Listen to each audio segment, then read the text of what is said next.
Bonjour, je suis heureuse de vous retrouver pour ce 37e journal de TVO Télé-Vallée de Louche, comme on en a pris l'habitude depuis bientôt 2 ans. Je sais que vous êtes là et que vous ne manquez jamais ce rendez-vous bimensuel. Toute l'équipe de TVO vous en remercie. Tout de suite, le sommaire. Nos nouveaux élus. En bref et en images, Marion, peintre animalier. Notre nouveau curé. Et pour finir, le FBI. Comme c'était prévu, la fusion des communautés de communes de Pouilly-en-Auxois et de Bligny-sur-Ouche est effective depuis le 1er janvier 2017. Elle a pour conséquence l'élection de nouveaux élus, ce qui fut fait le 24 janvier. En voici un rapide compte-rendu.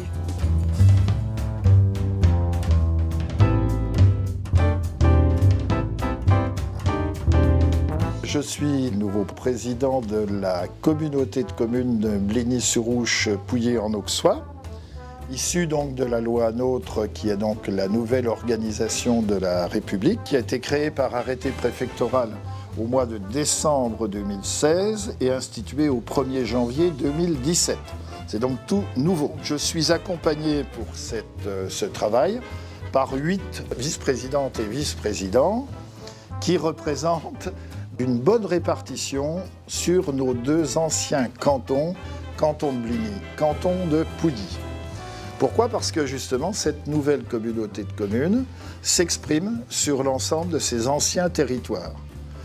47 communes, 8700 habitants, mais 62 délégués.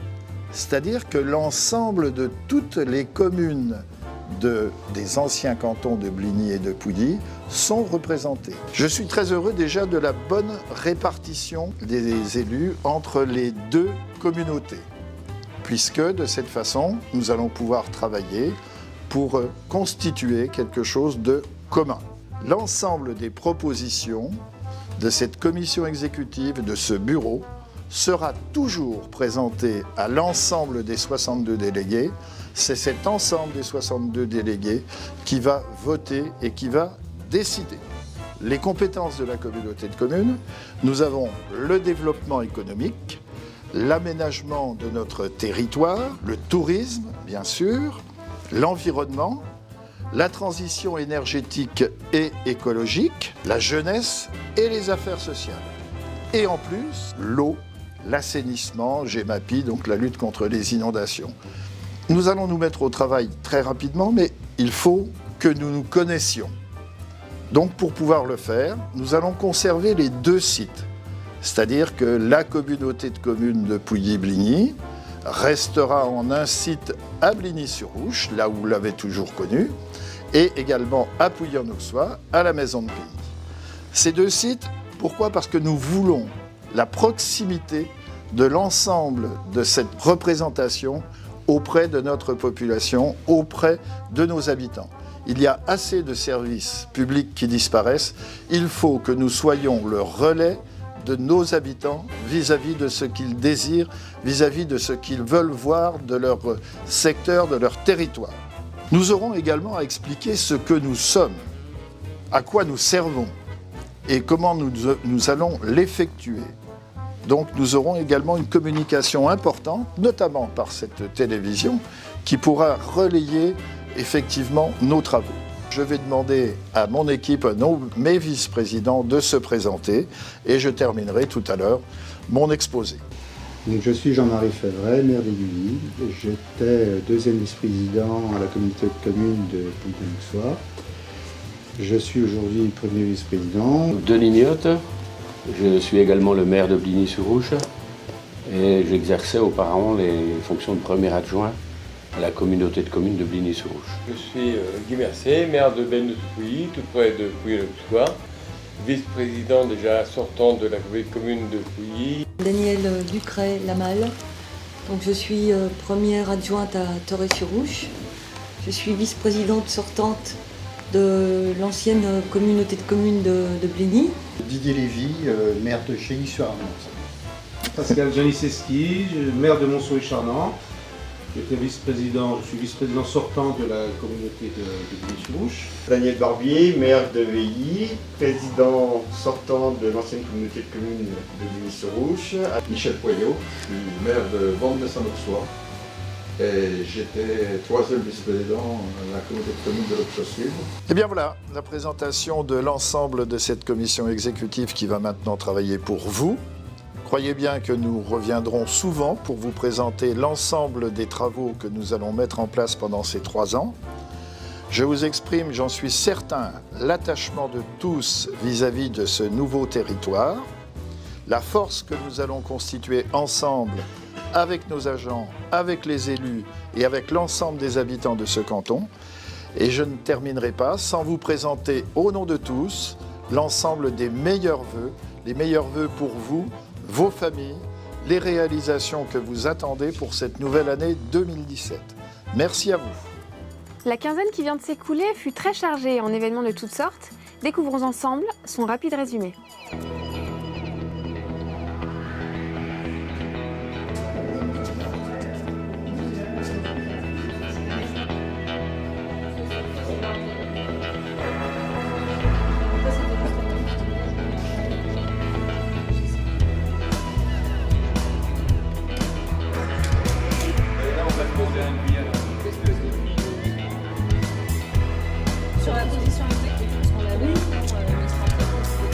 Nous en sommes à la réception des travaux de l'école de musique et de la bibliothèque.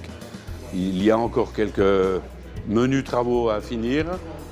Donc on fait la réception avec l'architecte et on fait le constat de ce qui peut ne pas aller ou bien aller. Alors ça nous mettra à l'inauguration à quelle époque? L'inauguration, je pense que nous allons la prévoir fin avril. Donc un petit peu de retard dans les travaux. Un petit peu de retard dans les travaux. Bon, c'était un chantier qui est assez complexe au niveau de l'isolation, au niveau du phonique et surtout du chauffage. C'est écrit. Ça y est, là, on a notre vide. Pas de particules, pas de relief, pas de vestiges. Hurrah! Hurrah! L'espace absolu! La paix, l'harmonie. Grandiose. C'est que du bon, que du bon, que du bon. Hurrah! La pièce Babel est née d'une collaboration avec des adhérents de la Codège et des adhérents du théâtre universitaire de Dijon. Et on a décidé de monter un projet commun qui réunirait 2 mondes différents, qui est le monde du handicap, avec des grosses guillemets, et le monde étudiant. Et on s'est rencontrés, on s'est tout de suite plu, on s'est tout de suite adoptés. La nature, elle, ne cherche que sa satisfaction et à convaincre les autres d'y œuvrer aussi. Elle aime les traiter avec arrogance, à imposer sa volonté.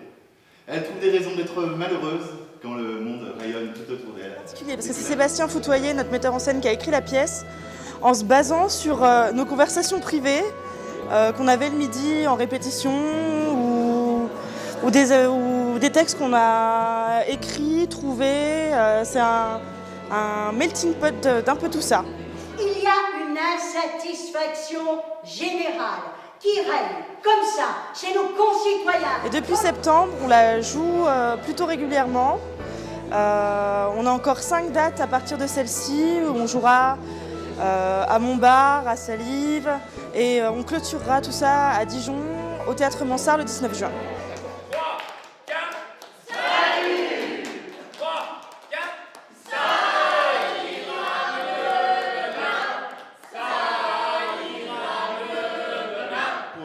J'ai pas tout écouté ce qu'elle disait, puis elle le dit jamais vraiment très bien. Mais moi je voulais remercier en tout cas, de mon côté, le conseil départemental qui nous a permis finalement, c'est eux qui nous ont mis en contact avec chaque ville ou chaque village, où les gens pouvaient être intéressés par notre travail, et voilà.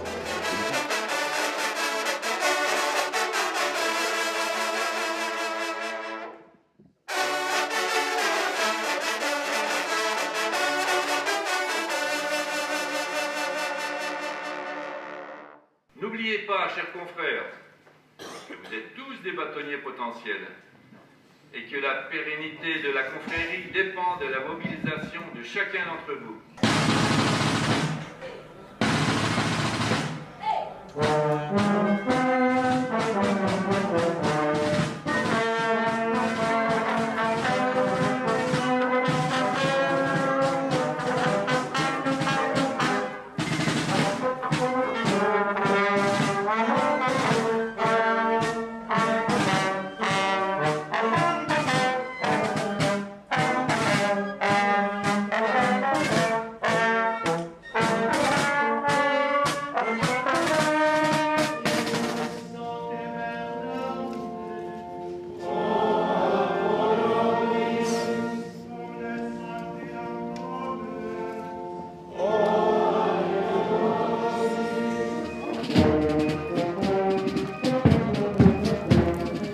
c'est par un froid sibérien que les membres de la confrérie Saint-Sébastien honorèrent leur saint patron ce 21 janvier et assistèrent à la passation de pouvoir d'un bâtonnier à l'autre.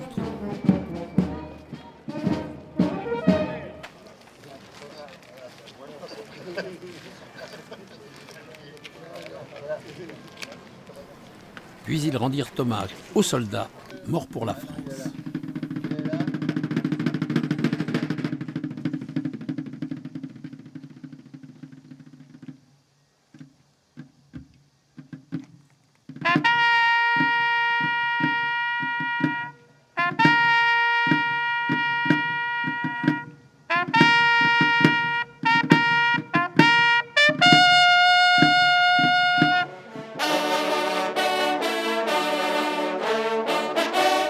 Et comme le veut la tradition chez les Gaulois, tout finit par un immense repas, égayé au son des trompes de louche.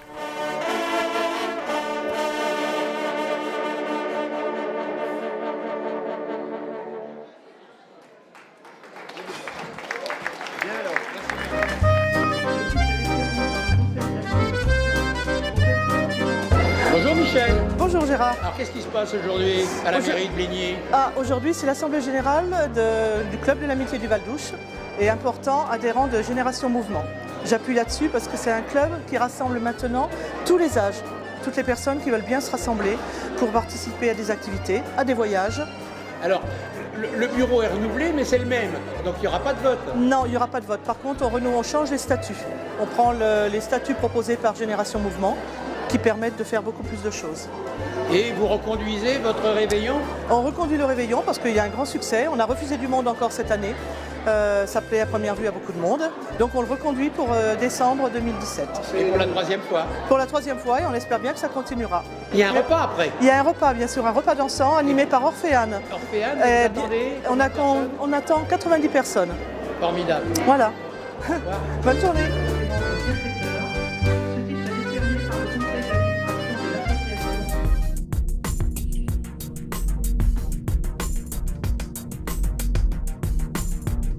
Comme la France entière, les habitants de Bligny et de ses environs ont pu aller voter aux primaires de la Belle Alliance populaire.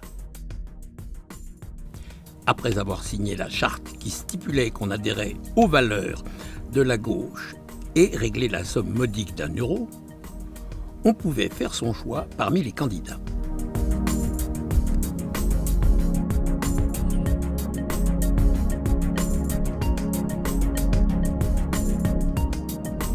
Le protocole fut respecté.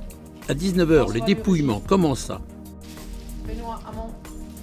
sous la présidence de Jérôme Flasch, maire de Nolay.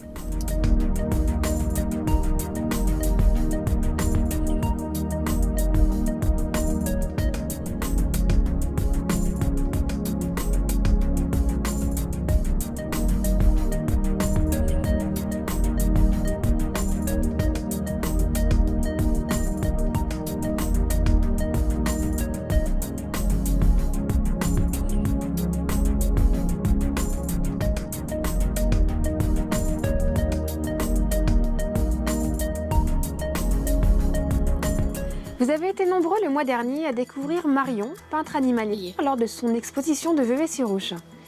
Comme vous aviez envie de mieux la connaître, nous sommes allés à sa rencontre, dans son atelier.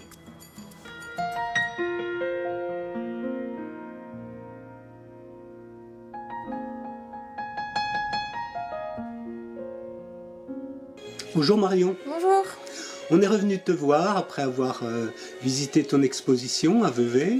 Oui, ça s'est bien passé, j'étais très contente des retours que j'ai eus, c'était une bonne expérience. Donc on a de la chance ici, on va te voir travailler un petit peu. Eh bah oui. On va pouvoir démystifier les choses. On pourrait peut-être parler de ton parcours déjà. J'ai fait une prépa en dessin à Aix-en-Provence, puis j'ai fait l'école Émile Cole, donc pendant 4 ans à Lyon, parce que je voulais vraiment me spécialiser dans le dessin. Je voulais vraiment apprendre les techniques de base du dessin, à dessiner parfaitement. Je me suis toujours sentie proche des animaux et puis j'essaye un petit peu à travers mes peintures de défendre leur cause. Qu'est-ce que tu es en train de peindre en ce moment? Alors là, je fais une chouette effraie. Donc c'est un animal, une chouette nocturne qui vit dans nos régions mais qui est assez rare. Je vois que le travail de détail ne t'effraie pas. Et à part les chouettes, Qu'est-ce que tu peins comme autres animaux? Je fais mon chien, je fais des loups parce que c'est un animal que j'admire beaucoup. Oui. Et puis aussi des cerfs, voilà, les animaux qu'il y a autour de nous et des oiseaux également. D'accord. Cette peinture, Marion, on va peut-être un jour te l'acheter, je te le souhaite d'ailleurs. Qu'est-ce que tu ressens quand on te prend une peinture? Alors en général, je suis plutôt contente que mes tableaux plaisent aux gens. Ça veut dire que voilà, je suis allée au bout de ma démarche et ça plaît au public. Je peux avoir parfois un petit pincement au cœur parce que j'ai quand même mis beaucoup de temps. Et pour les grandes peintures comme ça, je mets environ 40-50 heures. Ça dure environ une semaine ou un peu plus. Tu te fixes des objectifs de timing ou... J'essaye parce que... En même temps, c'est stressant d'avoir à se dépêcher. Oui, mais bon, ça motive aussi parce que si on se dit qu'on a tout notre temps, après on n'avance pas non plus. Aujourd'hui, tu peins à la gouache sur cette chouette effraie, mais tu abordes d'autres techniques également. On en a vu dans l'exposition. Oui, exactement. Je fais aussi de l'aquarelle, de l'huile, de l'acrylique et de la carte à gratter. D'accord. J'apprécie un petit peu toutes les techniques qui ont chacune leurs avantages en fait. Marion, est-ce que dans ta vie artistique, il y a eu un catalyseur, quelqu'un qui t'a donné l'étincelle, un professeur ou quelqu'un d'autre? Alors oui, j'ai fait 2 stages en fait chez une peintre animalière et chez un de mes professeurs également qui était naturaliste. Et c'est ça vraiment qui m'a donné l'envie de continuer dans ce domaine en particulier.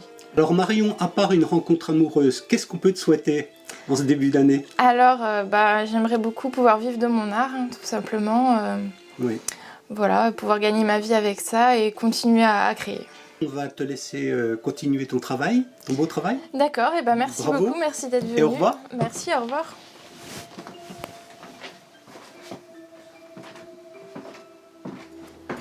Depuis 3 mois, un nouveau curé officie à la paroisse de Bligny-sur-Ouche. Il arrive avec de nouvelles idées et de beaux projets, sûr que les fidèles y adhéreront. Écoutons ses propositions.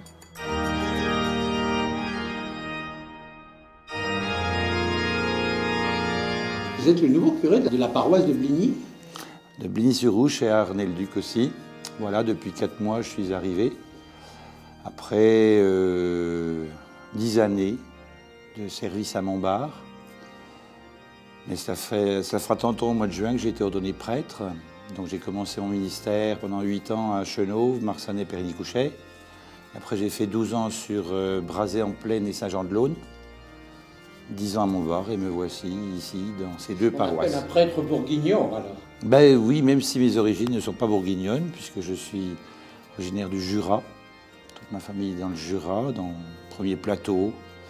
Une belle région, la région des lacs, la région des cascades du Hérisson, voilà. Comme a dit monsieur le maire de Bligny, les Francs-Comtois continuent à nous envahir. Bah, c'est pas une invasion. Moi, je vais pas le vivre comme une invasion, je vais le vivre comme un service. De toute façon, c'est quand même un petit peu derrière moi, ses origines, mais quand même, ça marque, ça forge un caractère, une histoire, et puis j'en suis heureux.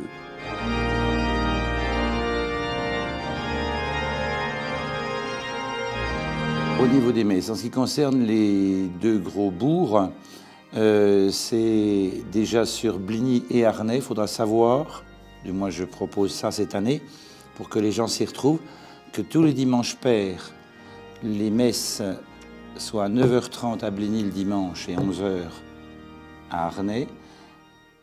Et les dimanches impairs, c'est l'inverse, c'est 9h30 Arnay et 11h Bligny, afin que les gens puissent bénéficier, pour certains, surtout pour les jeunes, d'une petite grasse matinée et qu'ils ne soient pas contraints chaque dimanche à être à 9h30.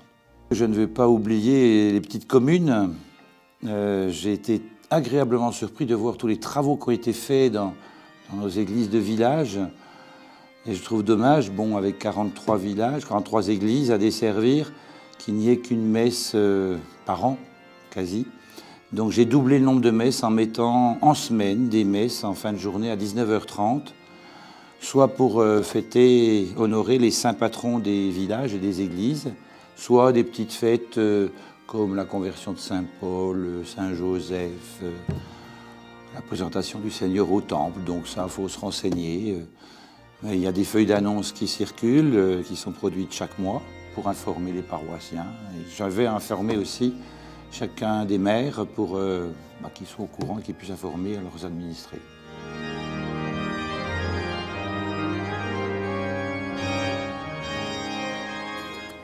Le 1er février, nous sommes à 80 jours du FBI.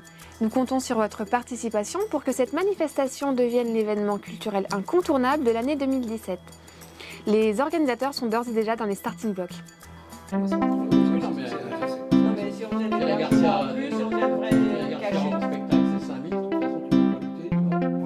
Pour les organisateurs du FBI, nous arrivons dans la dernière ligne droite.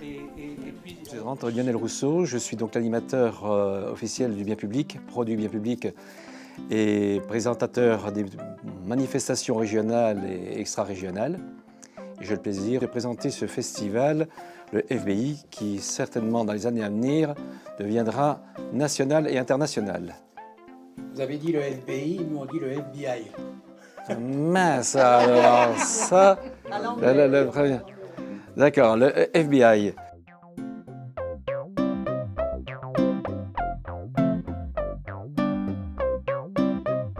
Je suis allé chez Orange, je suis sorti, j'étais vert. Parce que j'ai pris la box, vous savez, la box tout compris là. Télé, téléphone, internet, 29,90 € par mois, tout compris. Enfin, tout compris, ça veut dire pour ceux qui ont tout compris. Là, si, il y a un gros problème là, sur l'écran, il y a écrit « Vous avez du courrier ». Bah, je sais pas du tout, c'est ça, il faudrait que je demande à la gardienne. Attendez, vous n'avez pas vidé la corbeille? Mais comment il le sait, ça? Bienvenue chez moi pour partager l'ivresse, les doutes, les peines et les joies. Tu seras bienvenu chez moi. Il y a des canapés où je bercerai toutes tes poupées. Chez moi, je t'installerai le marché aux fleurs pour te parfumer. Oh oui, j'ai besoin de te protéger. Et j'ai tellement d'amour à te donner, donnez-moi, donnez, Dieu vous le rendra. Thierry Garcia, je suis convaincu qu'on va faire un phénomène. Et puis on a également celui qui a passé la Fontaine du Rire à Dijon il y a quelques jours, Gilles Détroit, un excellent humoriste. Très bonne tête d'affiche, une bonne équipe pour cette deuxième édition. Le temps, ce sera important, pas trop de concurrence, mais une bonne communication, comme le soulignait il y a quelques instants, ça fera le tout.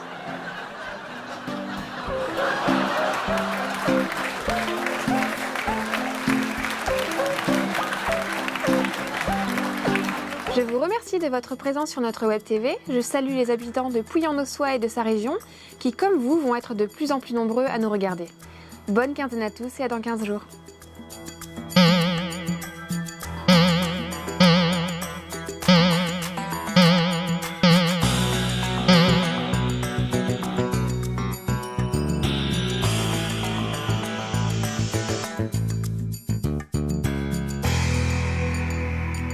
Je vous rappelle que vous pouvez devenir membre bienfaiteur de TVO, Télé-Vallée de Louche, en adhérant à notre association.